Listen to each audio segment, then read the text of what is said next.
দেখুন তো সাবুদানা কখনো এইভাবে রান্না করে খেয়েছেন নাকি? যদি না খাওয়া হয়ে থাকে একবার বানিয়ে দেখুন, কথা দিচ্ছি খেয়ে মন খুশি হয়ে যাবে। যারা সাবুদানা খেতে পছন্দ করেন না তারাও অনায়াসে চেটেপুটে খেয়ে নেবেন, এতটা ভালো লাগে খেতে। একবার তৈরি করলে দেখবেন বারে বারে বানিয়ে খেতে ইচ্ছে হচ্ছে। নমস্কার বন্ধুরা, আজকে আমি বানিয়ে দেখাবো ভীষণ মজার, মুখে লেগে থাকার মতন সাবুদানার পায়েস বা সাবুদানার মিষ্টি। এই সাবুদানার মিষ্টিটা বানাবার জন্য আমি এখানে একটা বোল নিয়ে নিয়েছি। বলে আমি 1 কাপ মতো ছোটো দানার সাবু নিয়ে নেব। এখানে আপনারা বড় দানার সাবু দিয়েও তৈরি করতে পারেন। এখানে 1 কাপ মানে 200 গ্রাম সাবুদানা আছে। এবার এই সাবুদানাটাকে 2-3 বার জল পাল্টে পাল্টে খুব পরিষ্কার করে প্রথমে ধুয়ে নেব। সাবুদানার মধ্যে যেহেতু অনেক ময়লা থাকে তাই প্রথমে 2-3 বার জল পাল্টে পাল্টে ধুয়ে নিতে হবে। দেখুন আমি খুব পরিষ্কার করে ধুয়ে নিয়েছি, একদম পরিষ্কার করে ধুয়ে নিয়েছি। এবারে যে কাপটা মেপে আমি সাবুদানাটা নিয়েছিলাম ঠিক ওই কাপেরই 1 কাপ জল দিয়ে দেব। জল দিয়ে বেশ ভালোভাবে একটু জলের সঙ্গে সাবুদানাটা মিশিয়ে নেব। মিশিয়ে নিয়ে একটা ঢাকা দিয়ে এটাকে আমি 10 থেকে 15 মিনিট পর্যন্ত আমি এটা রেস্টে রেখে দেব। ওদিকে আমি একটা মিক্সিং জার নিয়ে নিয়েছি, তাতে 1 কাপ মতো চিনি আমি নিয়ে নেব। চিনিটা নিয়ে আমি মিক্সিতে এই চিনিটা গুঁড়ো করে নেব। আপনারা চাইলে এখানে এমনি এরকম বড় চিনিও দিতে পারেন, তবে চিনিটা গুঁড়ো করে নিলে এই রেসিপিটাই খেতে বেশি ভালো লাগবে। তবে এই পুরো চিনি গুঁড়োটা আমি ব্যবহার করব না, এর থেকে অল্প একটু ব্যবহার করব।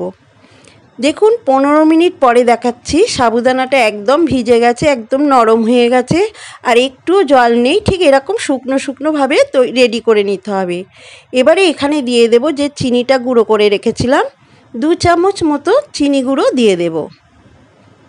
আর দেব 1 চামচ গুঁড়ো দুধ। আর দেব অল্প একটু পরিমাণে লবণ। এই সমস্ত কিছু দিয়ে একটা চামচের সাহায্য আমি প্রথমে খুব ভালোভাবে সাবুদানার সঙ্গে মিশিয়ে নেব। সমস্ত কিছু সাবুদানার সঙ্গে খুব ভালোভাবে মেশানো হয়ে গেছে। এবারে আমি হাত দিয়ে এটাকে খুব ভালোভাবে চটকে চটকে মেখে নেব। ঠিক এইভাবে দেখবেন চিনি থেকে একটু জল বেরিয়ে একদম একটা ডোয়ের মতো তৈরি হয়ে যাবে। মাখতে মাখতে ঠিক এরকম একটা চিটচিটে ডো তৈরি হয়ে যাবে। ঠিক এইরকমভাবে ডোটাকে রেডি করে নিতে হবে, সাবুদানার ডো। এবারে হাতে অনেকটা লেগে গেছে, তাই হাতটাকে প্রথমে আমি পরিষ্কার করে ধুয়ে আসব। হাতটাকে পরিষ্কার করে নেওয়া হয়ে গেছে। এবার হাতে একটু ঘি মাখিয়ে নিতে হবে। হাতে একটু ঘি মাখিয়ে নিয়ে এর থেকে অল্প অল্প করে লেচির মতো করে নিয়ে 2 হাতে নিয়ে এরকম ছোট ছোট বলের মতো করে নিতে হবে। ঠিক এইভাবে অল্প অল্প একটু করে নিতে হবে, আর 2 হাত দিয়ে গোল করে নিতে হবে। নিয়ে এরকম সাবুদানার বলগুলো রেডি করে নিতে হবে। ঠিক আমি যেভাবে দেখাচ্ছি দেখুন, ঠিক এইভাবে। আপনারা চাইলে ছোট বা বড় যেরকম খুশি করতে পারেন। আমি একটু বড় বড় করে করছি বলগুলো। ঠিক এইভাবে অল্প করে নিতে হবে। হাতে ঘি মাখিয়ে নিয়ে 2 হাতে তালু দিয়ে গোল গোল করে বলের মতো রেডি করে নিচ্ছি। ঠিক এই রকমভাবে দেখুন আমার সমস্ত ডোটা থেকে সাবুদানার বলগুলো এক এক করে আমি রেডি করে নিচ্ছি।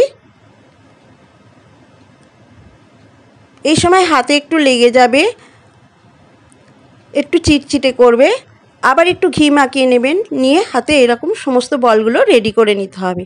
আমার সমস্ত সাবুদানার বলগুলো রেডি হয়ে গেছে দেখুন। আপনারা চাইলে এটা ছোট ছোট বলও করতে পারেন, আবার মাঝারি সাইজেও করতে পারেন। আমি এখানে একটু বড় সাইজের করেছি।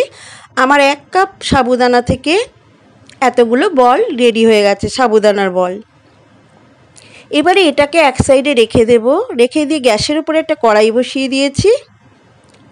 কড়াইতে আমি আগে থেকে জাল দেওয়া 600 ml দুধ নিয়ে নিলাম। 600 ml মতো দুধ আমি কড়াইতে নিয়ে নিলাম। নিয়ে দুধটাকে খুব ভালোভাবে নাড়াচাড়া করব। দুধটা যখন হালকা একটু গরম হয়ে আসবে তখন এর মধ্যে আমি দিয়ে দেব 2 চামচ গুঁড়ো দুধ, মিল্ক পাউডার। যে কোনো পায়েস বা মিষ্টি রেসিপিতে যদি একটু গুঁড়ো দুধ ব্যবহার করা যায়, দেখবেন পায়েস বা মিষ্টি রেসিপি খেতে অনেকটা ভালো হয়। খুব ভালোভাবে গুঁড়ো দুধটা মেশানো হয়ে গেছে। এবারে এখানে আমি দিয়ে দেব 2টো এলাচ, মুখটা ফাটিয়ে দিয়ে দিলাম। এলাচটা দিয়ে আবার একটু দুধের সঙ্গে ভালো করে মিশিয়ে নেব। মেশানো হয়ে গেলে হাফ কাপ মতো চিনি আমি এই দুধের মধ্যে দিয়ে দেব। মিষ্টিটা আপনারা বাড়িয়ে কমিয়ে নিতে পারেন আপনাদের পছন্দ মতো। আমি এখানে হাফ কাপ চিনি দিলাম। দিয়ে চিনিটাকে খুব ভালোভাবে দুধের সঙ্গে মিশিয়ে নেব। দেখুন খুব ভালোভাবে মেশানো হয়ে গেছে। দুধটা বেশ খানিকটা ঘন হয়ে গেছে। ঠিক যখন দুধটা এইভাবে ফুটে ঘন হয়ে যাবে তখন যে সাবুদানার বলগুলো আমি রেডি করে রেখেছিলাম সেই বলগুলো দিয়ে দেব। দুধটা না ফুটলে বন্ধুরা দেবেন না। দুধটা যখন ফুটে একটু ঘন হয়ে যাবে তখন এই সাবুদানার বলগুলো দিয়ে দিতে হবে। দিয়ে হালকা হাতে একটু নাড়াচাড়া করতে হবে।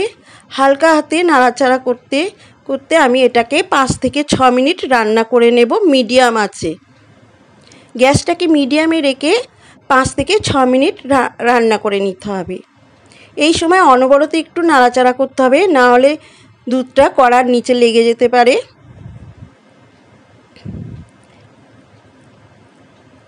দেখুন যখন একদম বলগুলো দুধের ওপরে ভেসে উঠবে তার মানে আমার সাবুদানার বলগুলো সেদ্ধ হয়ে গেছে, মিষ্টিটা একদম রেডি হয়ে গেছে। আমি আর একটু ঘন করে নেব। দেখুন বেশ খানিকটা ঘন করে নিয়েছি। আর দেখুন সাবুদানার বলগুলো কালারটাও চেঞ্জ হয়ে গেছে ঠিক এই রকম পর্যায়ে। এবারে আমি গ্যাসটাকে অফ করে দেব। একদম রেডি হয়ে গেছে আমার সাবুদানার পায়েস বা সাবুদানার মিষ্টি, যেটাই বলুন। এবারে এটাকে আরেকটু ভালো করার জন্য আমি এর উপরে দিয়ে দেব, আর একটু লোভনীয় করার জন্য একটু পেস্তা কুচি দিয়ে দেব। পেস্তা বাদাম কুচি করে দিয়ে দেব। গার্নিশের জন্য দিয়ে দিয়েছি আমি পেস্তা কুচি। দিয়ে এটাকে আমি ঠান্ডা হতে দেব প্রথমে, তারপরে আমি সার্ভ করব। বেশ খানিক সময় ধরে আমি ঠান্ডা করে নিয়েছি। আপনারাও বাড়িতে এইভাবে একবার বানিয়ে দেখুন, কথা দিচ্ছি আপনাদের খেতে খুবই ভালো লাগবে আর বাড়িতে বারবার বানানোর অনুরোধ আসবে। আর বাড়িতে যদি বানান তো কমেন্টসে লিখে জানাতে ভুলবেন না খেয়ে আপনাদের কেমন লাগলো। এবারে পুরোপুরি ঠান্ডা হয়ে গেছে। এবারে আমি একটা পাত্রে এই সাবুদানার পায়েস বা মিষ্টি আমি সার্ভ করে দিচ্ছি একটা বাটিতে। সমস্ত মিষ্টিগুলো আমি তুলে নিচ্ছি। দেখুন কতটা স্বচ্ছ তৈরি হয়ে গেছে। সাবুদানার বলগুলো মনে হচ্ছে দেখে যেন কাঁচের বল, ঠিক কাঁচ কালারের মতো হয়ে গেছে। একটা বাটিতে আমি সার্ভ করে দিয়েছি পুরোটা। এবারে এটাকে আমি প্রথমে ফ্রিজে খানিকক্ষণ রেখে দেব 2 ঘন্টা মতো। তারপরে ফ্রিজ থেকে বের করে আপনাদেরকে দেখাবো যে কতটা নরম আর কতটা সুন্দর হয়েছে। 2 ঘন্টা পর আমি দেখাচ্ছি ফ্রিজ থেকে বের করে। দেখুন কতটা নরম সফট হয়েছে বলগুলো, সাবুদানার বলগুলো কতটা লোভনীয় হয়েছে। দেখুন একদম নরম সফট স্পঞ্জি হয়েছে।